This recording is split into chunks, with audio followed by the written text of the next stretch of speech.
The stars had never been kind to humanity. For 300 years, humans had served the Galactic Concord. They built the stations that floated in the cold darkness between worlds. They fought the wars that other species refused to fight. They repaired the machines, grew the food, and died in the millions so that alien civilizations could grow fat and comfortable. Admiral Una Park stood on the bridge of her flagship, the Iron Will, and watched the stars through the massive window. She was 53 years old. Her hair had turned gray from stress, not age. Her eyes carried the weight of too many battles fought for masters who never thanked her. Behind her, 7th Human Defense Fleet stretched across the void. 12 million soldiers. 4,000 warships. The most powerful human force in existence. And yet, in the eyes of the Galactic Concord, they were nothing more than useful tools. Admiral, her communications officer, said, "Message from Ambassador Kim. Priority 1.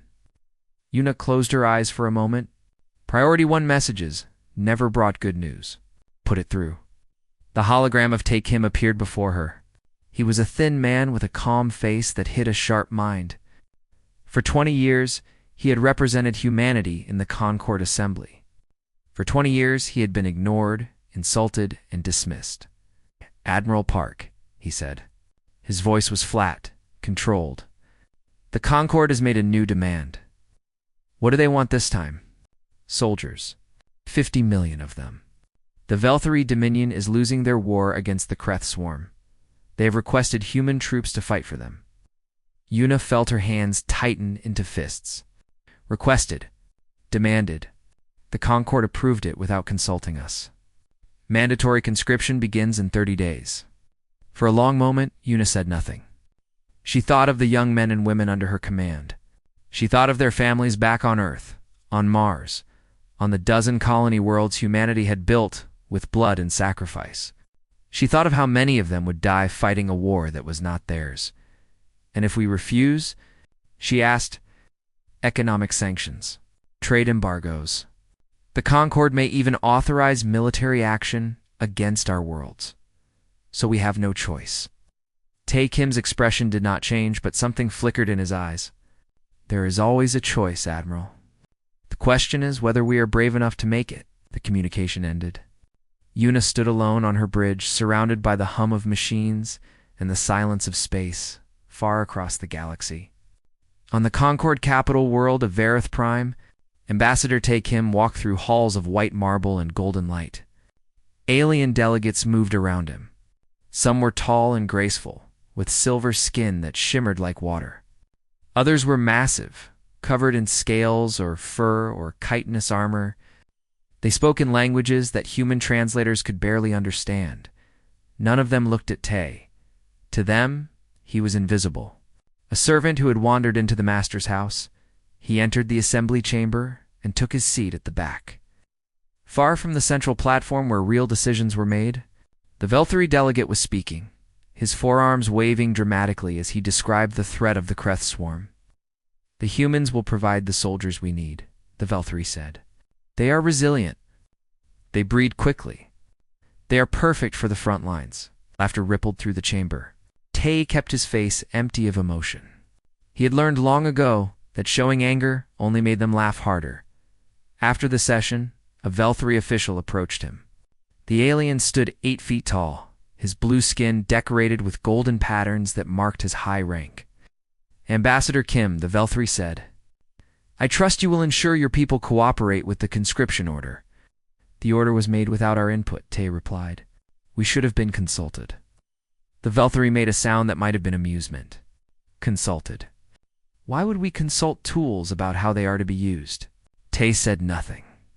He simply looked at the alien with eyes that revealed nothing of the fire burning inside him. That night, Tae sent a secure transmission to Earth. President Seo Kan received it in his office, a simple room in the heart of the United Council building. He was an old man, 72 years of age, but his mind remained sharp and his will remained strong. He read the Concord's demands 3 times. Then he called an emergency meeting of the council. 12 leaders gathered around a circular table. They represented every human world, every colony, every faction. For once there was no argument among them. They all understood what this demand meant.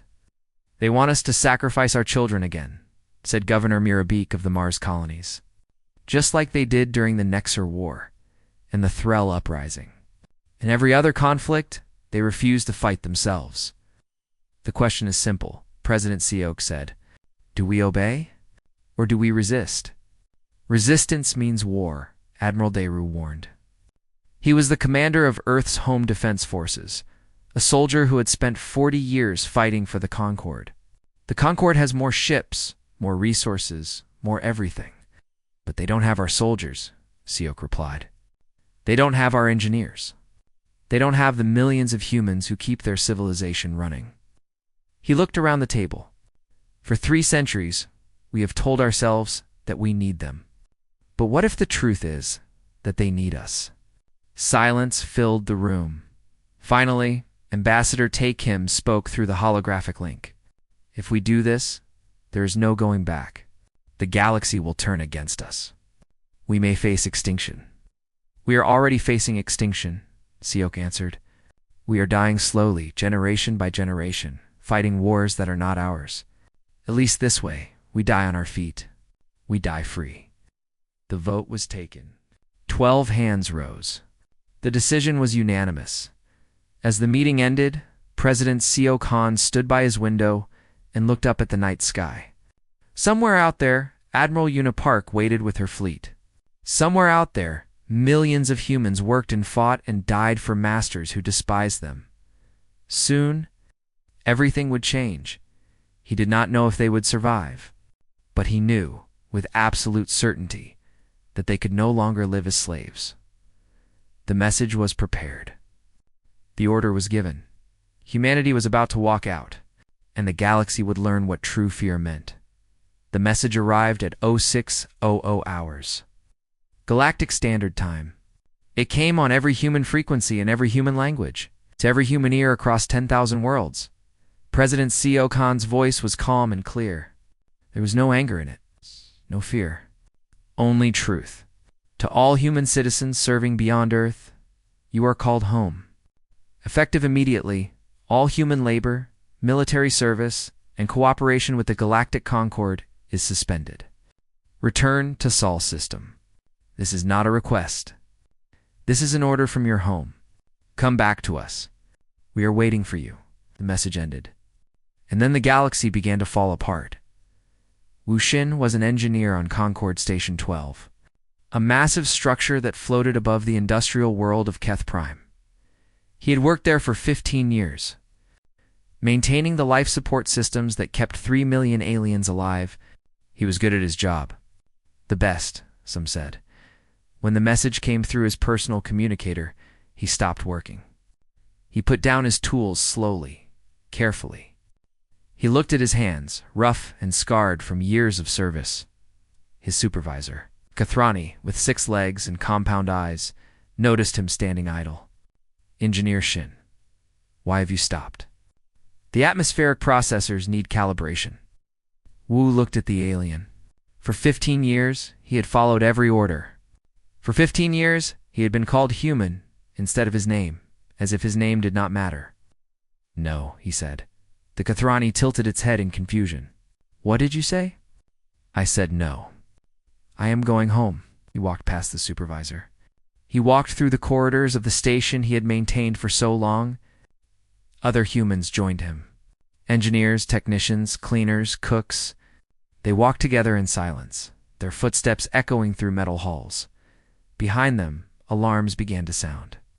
The atmospheric processors were failing. No one was there to fix them. Across the galaxy, the same scene repeated itself a million times. Captain Hannah Yoon commanded a patrol ship in the outer territories, hunting pirates and protecting trade routes for the Concorde. Her crew of 800 humans served under Concorde regulations, wearing Concorde uniforms, fighting Concorde enemies. When the message arrived, she gathered her crew on the main deck. "You have all heard the order," she said. "I will not force any of you to follow it, but I am going home. Anyone who wishes to stay may transfer to a Concorde vessel at the next port." No one moved. No one spoke. They simply looked at her with eyes that had found something they had lost long ago. Hope. Asked. Course for Sol System, Hannah ordered. Maximum speed. The ship turned toward home. On the Concord capital, Ambassador Tae Kim sat in his office, watching the reports flood in. Human workers were leaving their posts on agricultural worlds. Human soldiers were abandoning their positions on a dozen battlefronts. Human engineers were walking away from power plants, water treatment facilities, transportation networks. The Concord was not prepared for this. They had never imagined it was possible. A Velthari official burst into his office, his forearms trembling with rage. What is the meaning of this? Your people are deserting their duties. Tae stood up slowly. He straightened his coat. He looked at the alien with the same calm expression he always wore. My people are going home, he said. We are no longer available for service. You cannot do this. You have obligations. Treaties, agreements. Agreements require consent, Tae replied. We no longer consent. He walked past the Velthari and into the corridor. Guards tried to stop him. He ignored them.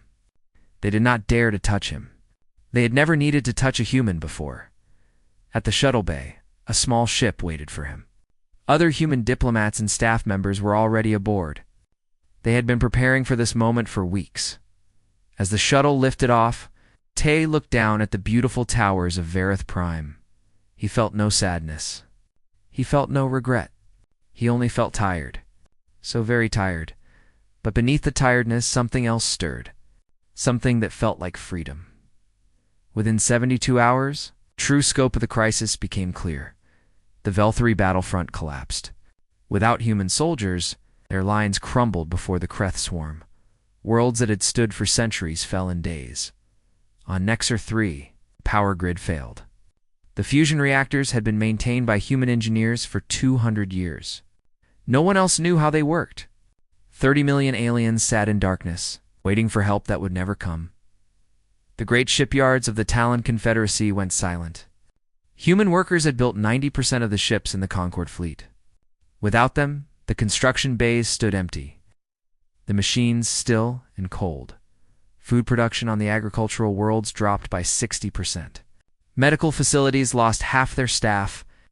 Communication networks failed as human technicians abandoned their posts. The Galactic Concord had built their civilization on human labor. They had never realized how much. They had never bothered to count. Now they counted, and the numbers terrified them. Emergency sessions were called. Leaders shouted at each other, blaming everyone but themselves. Some demanded military action against Earth. Others begged for negotiation. None of them could agree on anything. Meanwhile, human ships filled the void between stars. Millions of people, traveling home from every corner of the galaxy. Some ships were old and slow. Some were barely functional. It did not matter. They were going home. Admiral Una Park watched them arrive at the edge of Sol System. Her fleet guided them in, ship by ship, family by family. She had never seen so many humans in one place. She had never felt so proud. Admiral, her communications officer, reported, "The last transport from the Keth sector has arrived. All human personnel have been evacuated from Concord space." Una nodded. "Close the borders. No one enters Sol System without authorization. And if the Concord sends a fleet..." She turned to look at the stars. Somewhere out there, alien leaders were panicking. Somewhere out there, civilizations were crumbling, and we show them why they should have treated us as equals. The borders closed. The silence began, and the galaxy, for the first time in 300 years, realized what it had lost. They had taken humanity for granted. They had used them, abused them, dismissed them as nothing more than useful servants. Now the servants were gone, and the masters were learning how helpless they truly were. Sol System became a fortress. Admiral Una Park positioned her fleets at every jump point, every approach vector, every possible entrance to human space. 4,000 warships formed a wall of steel and fire around the sun that had given birth to humanity.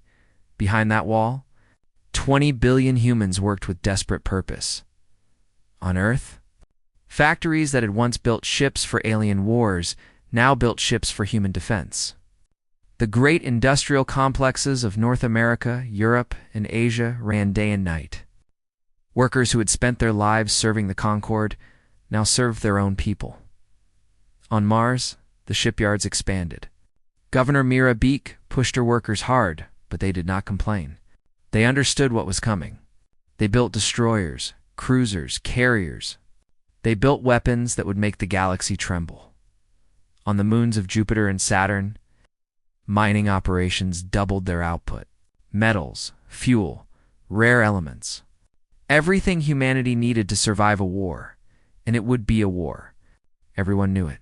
Dr. Yoon Cho stood in her laboratory on Earth, surrounded by screens filled with data. She was humanity's greatest xenobiologist, a woman who had spent 30 years studying alien species for Concorde research stations. Now she used that knowledge for a different purpose. The Velthari have a weakness in their respiratory system, she explained. To General Deru, certain frequencies of sound can disrupt their breathing. Not lethal, but disabling. Day nodded, making notes. What about the Kathrani? Their compound eyes are sensitive to specific light wavelengths. A targeted flash weapon could blind them temporarily. And the others. Yoon smiled, but there was no warmth in it. General, I have studied every major species in the Concorde for 3 decades. I know their bodies better than they know themselves. They thought they were using me. They never realized I was learning how to defeat them. Day looked at her with new respect. The Concorde created their own destruction.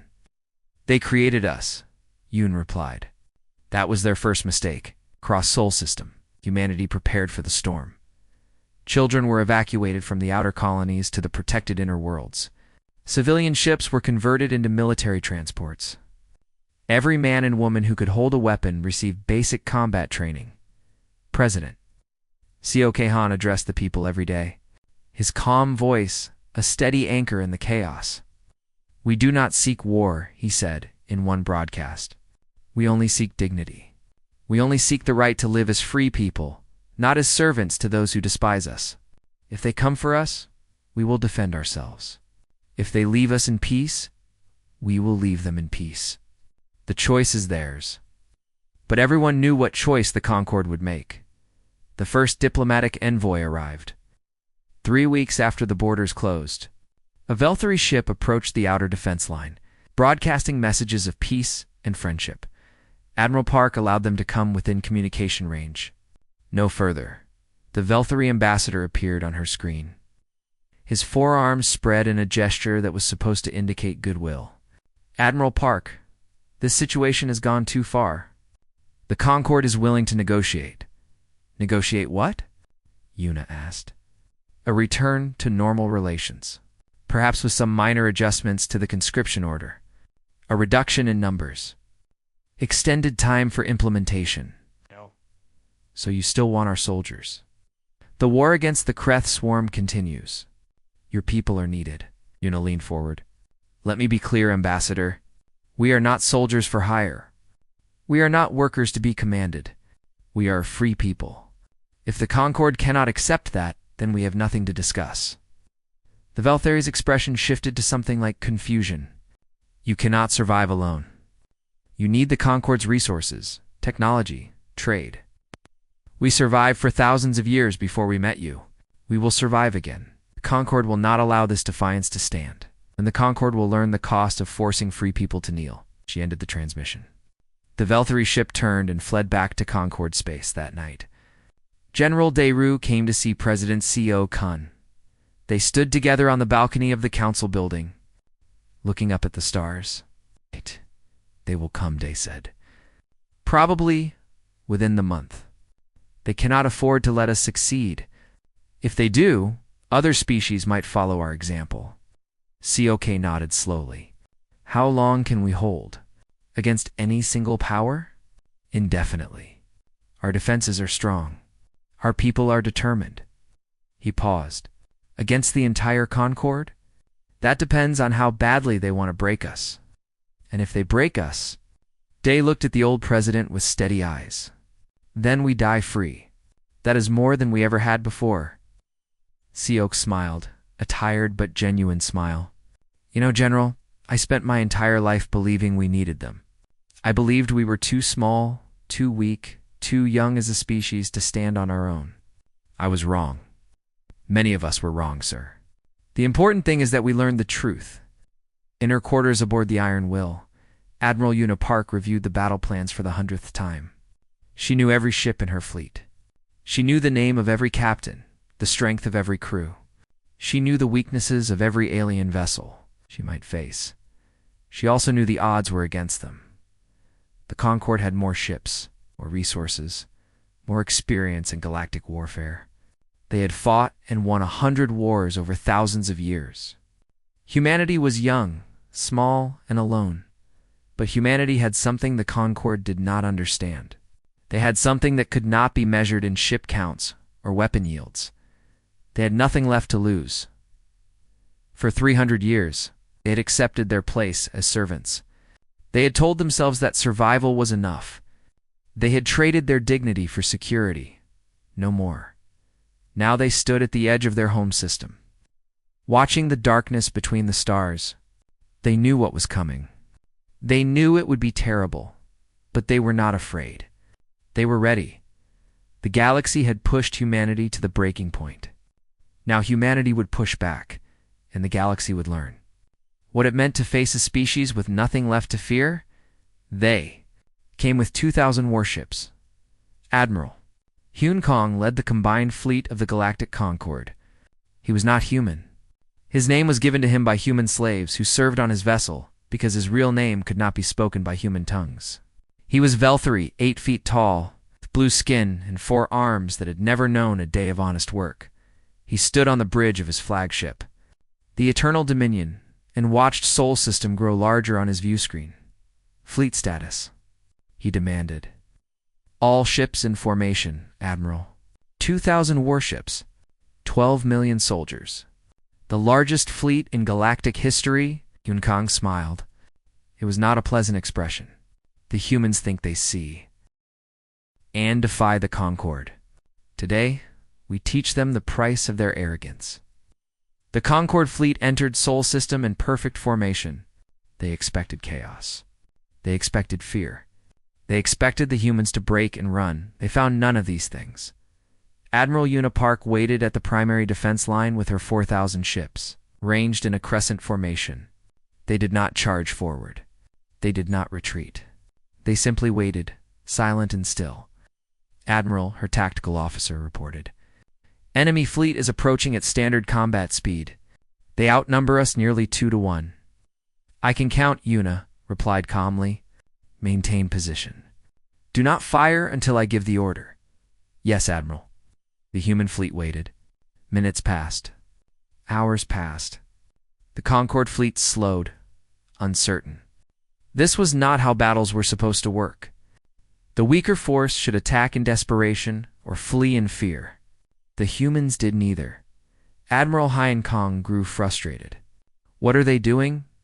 Why do they not attack? His tactical advisor, a Kethrani with decades of combat experience, studied the human formation. They are waiting, Admiral. They want us to come to them. Then we will oblige them. All ships advance. The Concorde fleet moved forward. As they approached weapon range, transmission came through on all frequencies. Captain Nari Song stood on the bridge of her destroyer, the Defiance. She was young, only 32 years old, but she had fought in more battles than officers twice her age. She had been chosen for this moment because she was not afraid to speak the truth. Attention, Concorde fleet, she said. Her voice was steady, without anger or fear. You are not welcome here. This is human space, our home. You have 24 hours to withdraw. After that, we will demonstrate why you should have treated us as equals. On the Eternal Dominion, Admiral Hyun Kong laughed. The sound echoed through his bridge. 24 hours. The arrogance of these creatures is beyond belief. Ignore their threats. Continue the advance. 24 hours passed. The Concorde fleet did not withdraw. Admiral Unipark closed her eyes for a moment. She thought of her family, long dead. She thought of the soldiers under her command, ready to die for their people. She thought of the children on Earth who would grow up in a galaxy where humanity was either free or extinct. Then, she opened her eyes and gave the order. Ships, attack. The human fleet moved like a single living creature. 4,000 ships accelerated in perfect coordination, breaking into smaller formations that swept around the Concorde, fleet like waves around rocks. The aliens had never seen anything like it. For 300 years, human officers had studied alien tactics. They had watched, learned, and remembered. They knew how the Velthri fought, how the Kathrani positioned their ships, how the Talon Confederacy coordinated their attacks. The aliens knew nothing about how humans fought. They had never bothered to learn. Captain Nari Song led her destroyer group straight into the heart of the Concorde formation. Her ships were smaller, faster, more maneuverable. They slipped between the massive alien battleships like fish through water. Target their communication arrays, she ordered. Blind them. The them streaked through the void. Explosions blossomed across the alien fleet. Communication relays shattered. Command links failed. The Concorde ships, designed to fight as a coordinated force, suddenly found themselves alone and confused. Admiral Hinkong screamed orders that no one could hear. His fleet was falling apart around him. How is this possible? He demanded. They are human servants. They should not be able to fight like this. On the Iron Will, Admiral Unipark directed the battle with cold precision. She had spent 40 years preparing for this moment. Every ship in her fleet knew its role. Every captain understood the strategy. Group 7, target the Velthari carriers. Group 12, cover their withdrawal. Group 3, prepare for the second wave. The battle raged for 11 hours. Human ships died. Hundreds of them, their crews giving their lives to protect their home. But for every human ship that fell, 3 alien ships fell with it. The Concorde had numbers. Humanity had purpose. General Daeru watched the battle from Earth's command center. They are breaking, he said quietly. The Concorde is breaking. President COC Han stood beside him, his old eyes fixed on the tactical display. At what cost? 400 ships. Maybe more. 400 ships. Tens of thousands of lives. Fathers, mothers, sons, daughters, all gone. That COK bowed his head. Remember their names. All of them. When this is over, we will remember. In the void above Mars, the Concorde fleet retreated. They had lost 1,200 ships. Their formation was shattered. Their communication network was destroyed. Their mighty armada limped away from Sol System, leaving behind fields of debris and the bodies of the fallen. Admiral Hyan Kong stood on his damaged bridge, his 4 arms hanging at his sides in defeat. He had led the greatest fleet in galactic history into battle. He had been beaten by the species he had called servants. Admiral, his navigator, said. Orders. Hyan Kong did not respond. He simply stared at the view screen, watching the distant lights of the human fleet. They were not pursuing. They were not gloating. They simply watched him leave. That was somehow worse than anything else. On the Iron Will, Admiral Unipark allowed herself one moment of relief. Just one moment. Then she returned to work. Damage reports from all groups. Begin rescue operations for survivors. Establish a defensive perimeter. Admiral Captain Nari Song's voice came through the communication link. We did it. We actually did it. Yuna looked at the debris field that stretched across the void. So many dead. So many ships destroyed? They had one, yes. But victory had a price. We survived, she replied. That is enough for today. Tomorrow, we prepare for whatever comes next. The galaxy had sent its greatest fleet against humanity. The galaxy had failed. Now the galaxy would have to decide what kind of future it wanted. A future where humanity was a partner, an equal, a friend. Or a future where this battle was only the beginning of a longer, bloodier war. The choice was not humanity's to make. They had already made their choice. They would be free, or they would die trying. Now it was the galaxy's turn to choose.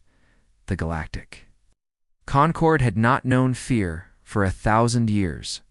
They had conquered worlds, destroyed civilizations, built an empire that stretched across 10,000 star systems. They had believed themselves invincible. Now they sat in their great assembly hall, surrounded by empty seats and broken dreams, and they felt something they had almost forgotten. Terror. The battle at Noose had changed everything. News of the Concord's defeat spread across the galaxy at the speed of light. On 100 worlds, oppressed species watched the reports with wide eyes. If the humans could do it, perhaps they could too. Perhaps the Concord was not as powerful as everyone believed. The Concord leaders understood this. They understood that their entire empire was built on the belief that resistance was impossible. That belief had been shattered in 11 hours of combat above a small yellow sun. They had no choice. They had to negotiate. Ambassador Tae Kim returned to the Concord Assembly 3 weeks after the battle. He walked through the same halls where he had been ignored for 20 years. He passed the same aliens who had laughed at him, dismissed him, treated him as less than nothing. They did not laugh now. They watched him with silent, frightened eyes. The assembly chamber was full. Every species, every faction, every power in the Concord had sent their highest representatives. They sat in their curved seats, waiting for the human to speak. Tae Kim stood at the central platform. He was not a tall man. He was not physically impressive. He was just a diplomat who had spent his life fighting for his people with words instead of weapons. But in that moment, he was the most powerful being in the galaxy. "You called us useful," he said. His voice was quiet, but it carried to every corner of the silent chamber. "You were right. We were useful. We built your stations. We fought your wars. We maintained your civilization. And in return, you treated us as slaves." He paused, looking around at the alien faces. "You thought you understood us. You thought we were simple creatures, good for labor and combat, too primitive to challenge your authority. You were wrong." A Velthari delegate rose from his seat. "The Concord is prepared to discuss new arrangements, perhaps increased autonomy for human worlds, perhaps reduced conscription quotas." "You do not understand," Tae replied. "We are not here to negotiate improvements to our slavery. We are here to establish the terms of our freedom." The chamber erupted in angry voices. Delegates shouted over each other, demanding, threatening, pleading. Tae stood in the center of the storm, unmoved. When the noise died down, he continued. "These are our terms. Full voting rights in the Concord Assembly. Equal representation on all governing bodies. Complete sovereignty over human space, including all colonies and settlements. Formal recognition of the crimes committed against human populations over the past 3 centuries, and public acknowledgement that humanity is not a servant species, but an equal partner in galactic civilization." "Possible!" A Kathrani delegate screamed. "We will never accept such terms. Then we will remain in Sol System, alone, independent, and every species that has suffered under Concord rule will watch us thrive. They will wonder if they could do the same. Your empire is built on fear, but fear works both ways. You can fear us, or you can work with us. The choice is yours." The debate lasted for 3 days. Arguments raged. Threats were made. Some delegates stormed out. Others wept. In the end, they had no choice. They accepted every term. The signing ceremony was held on neutral ground, a station in the space between stars. President Seo Kei-han represented humanity. He was old now, his hair white, his hands trembling with age. But his eyes were clear, and his voice was strong. "Today marks the end of an era," he said as he signed the treaty. "For 300 years, humanity served the galaxy. We gave our blood, our sweat, our children. We asked for nothing but dignity in return. We were denied even that," set down the pen and looked at the alien leaders gathered around him. "We did not want this conflict. We wanted only to be treated as equals. When that was refused, we had no choice but to demand it. We would rather have been friends. But if we cannot be friends, we will be respected." And if we cannot be respected, we will be feared. He stepped back from the table. Remember this day. Remember what happened when you pushed a peaceful people too far? And remember that we are capable of far more than you ever imagined. On Earth, the news was celebrated with quiet joy. There were no parades, no festivals. Too many had died for celebration. Instead, people gathered with their families, held their children close, and gave thanks for a future they had almost lost. Admiral Una Park stood on the observation deck of the Iron Will. Watching the ships of her fleet return to port, they had won. Somehow, against all odds, they had won. Captain Narration found her there, staring at the stars. Was it worth it? Nari asked. Una thought about the question for a long time. She thought about the soldiers who had died under her command. She thought about the families who would never see their loved ones again. She thought about the cost of freedom, measured in blood and grief. Ask me in 100 years, she finally replied. Ask the children who will grow up free. Ask the generations who will never know what it meant to be slaves. They will give you the answer. On Mars, engineer Wu Xin returned to his family. His wife held him for a long time without speaking. His children looked at him with eyes full of questions they were too young to ask. What happens now, father? His eldest daughter asked. Wu smiled, the first real smile he had worn in years. Now we build. Not for them. For us. For our future. Dr. Yuncho returned to her research, but now she studied alien biology for different reasons. Not to serve the Concord, but to understand the galaxy they would now share as equals. General Dayru retired from military service. He had spent 40 years fighting for others. Now he wanted to spend his remaining years in peace. Watching the world he had helped to save, and Ambassador Tae Kim returned to his work, representing humanity not as a servant species, but as a founding member of a new galactic order. President Seok Han addressed humanity for the last time before stepping down from office. His words were broadcast across every human world, heard by every human ear. We did not seek this conflict. We sought only dignity. When it was denied, we walked away. When they pursued us, we stood firm. Let the galaxy remember what happened here. Let them remember that humanity will not be ruled. We will not be dismissed. And we will never again bow to those who see us as less than equals. He paused, his old eyes shining with tears he would not shed. To those who come after me, I leave this message. Stay strong. Stay united. Never forget what we sacrificed for this moment.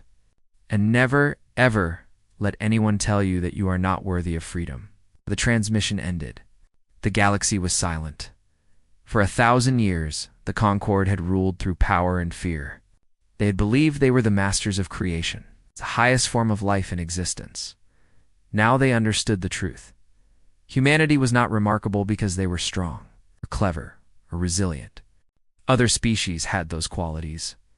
Humanity was remarkable because when they were pushed too far, they pushed back, together. Absolutely. Without hesitation or mercy, they had walked out of the galaxy's service. They had stood against impossible odds. They had won their freedom with blood and sacrifice, and the galaxy would never forget the lesson they had taught. Some species could be broken. Some could be enslaved. Some could be made to kneel and serve. Not humans. Never again humans.